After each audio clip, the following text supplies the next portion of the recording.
So, Mr. Metokur, hopefully I pronounced that right, was banned from Twitter, and then YouTube, and then temporarily suspended from Facebook. So I don't know much about the guy, but I know apparently 3 of my Facebook friends liked his Facebook page, so he must be pretty cool. I watched a few of his videos. Seems like an alright guy. Nothing against him. But he was banned from these 3 platforms, all within a few hours of each other. And I can't exactly tell why, though. It looks like here, according to his Facebook post here, my YouTube account has been terminated, even though I only have 2 strikes. Weird. Especially strange due to the fact that the second strike was listed on a video that didn't violate the website's policy, unless YouTube/Google is saying that making fun of a spree killer is not allowed. Apparently, he's referencing the Jacksonville shooter. He made a video on that event, basically making fun of the shooter. Apparently, made some offensive jokes from what I'm told, but it's like he didn't call for violence. He didn't. Of course, I can't see the video because it's gone off YouTube. But yeah, he didn't call for violence. He didn't praise the shooter. He might have made jokes praising the shooter that were at the expense of the shooter. But yeah, it was just jokes.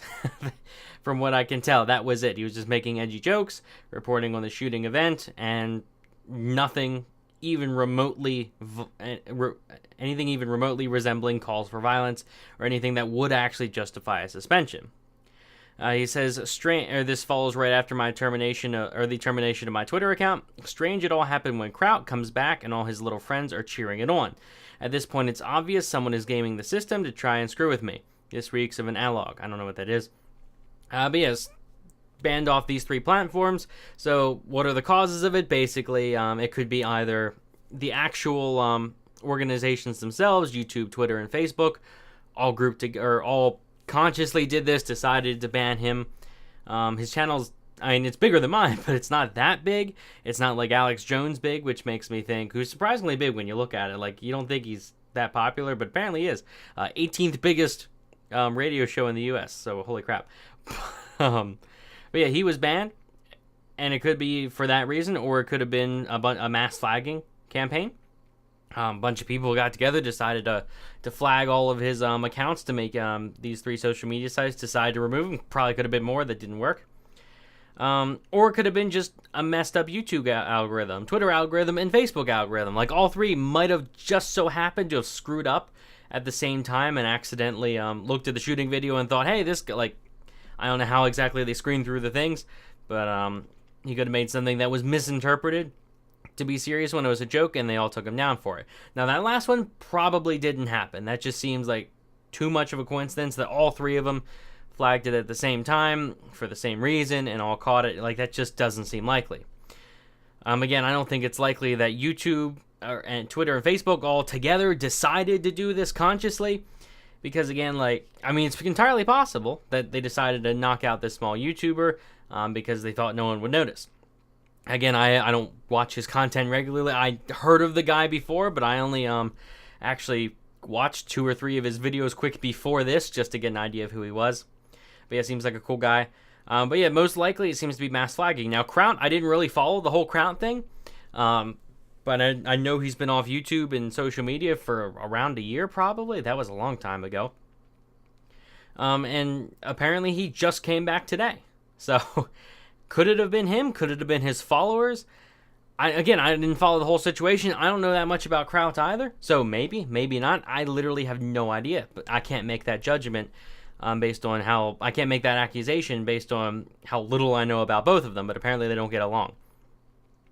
But all I can say is certainly it's a possibility. This seems like something that could be a mass flagging campaign. Not tech censorship, but more just mass flagging campaigns. A group of people decided to do it and all took him down. I have his Facebook, or I have his YouTube, his most recent YouTube video up here. As you can see, video unavailable. Twitter account suspended. And this is what I don't know what social media site this was on, but it's a screenshot from another site saying, now they've hit my Facebook account and it's been locked for 3 days.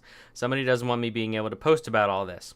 Now, this post on Facebook was from 3 hours ago, so it looks like he got his account back since then. That seems to be the case. Again, I'm assuming that's how that works.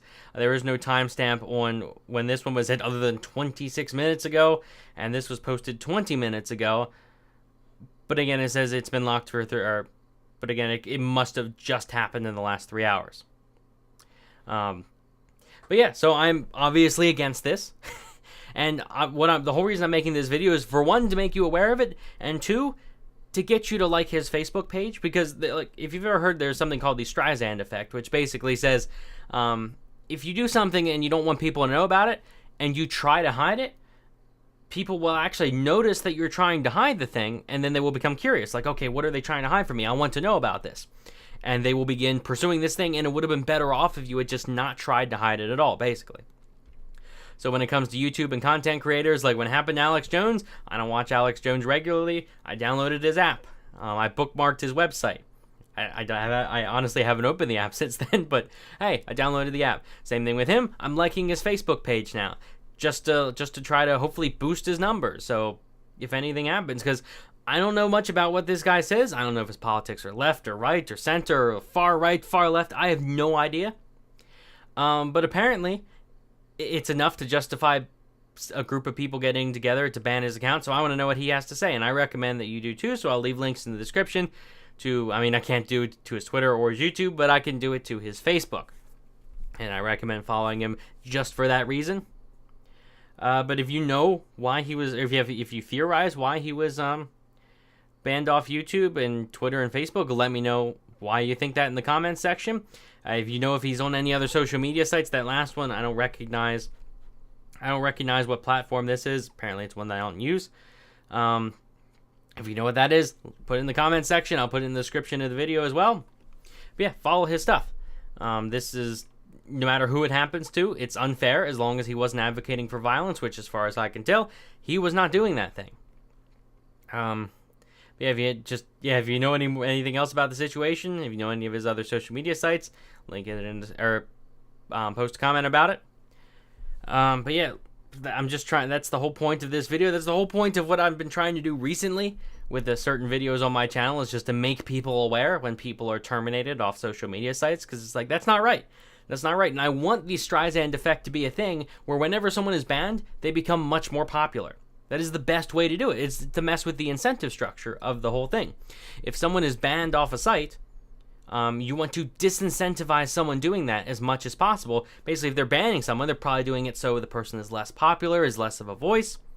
So the best thing you can do is give them a voice, follow them on whatever, make it to where they are more popular after this event than if it had never happened to them in the first place.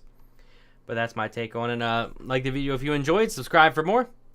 And thanks for watching. This is actually my second take, because the first one I recorded without my microphone on. But yeah, thanks for watching.